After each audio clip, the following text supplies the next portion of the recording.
दाखवला भाजपाचा कार्यकर्ता, त्यांनी जर राष्ट्रवादीमध्ये तो गेला तर मग कसं तुमचं दोन्ही पक्षांचं रिलेशन कसं असेल, किंवा आपण त्या कार्यकर्त्यांबद्दल काय म्हणजे काय मनधरणी कशी करणार? नाही, भारतीय जनता पार्टीचा कार्यकर्ता हा एकनिष्ठ कार्यकर्ता असतो आणि तो कधीही असा विचार करत नाही. आणि तुम्ही आत्तापर्यंत इतिहास पाहिला मागचा, तर भारतीय जनता पार्टीच्या कार्यकर्त्याला जर तिकीट मिळालं नाही तर तो पक्षासाठीच काम करत असतो. आणि भारतीय जनता पार्टी ही एकमेव पार्टी अशी आहे की ते फक्त कार्यकर्त्याचा विचार करतो.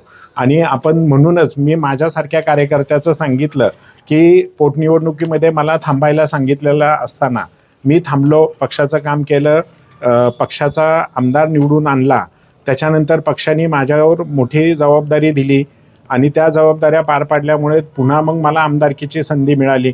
त्याच्यामुळे हे उदाहरण सगळ्या कार्यकर्त्यांच्या समोर आहे. त्याच्यामुळे कार्यकर्ता हा निश्चितच पक्ष सोडून जाणार नाही.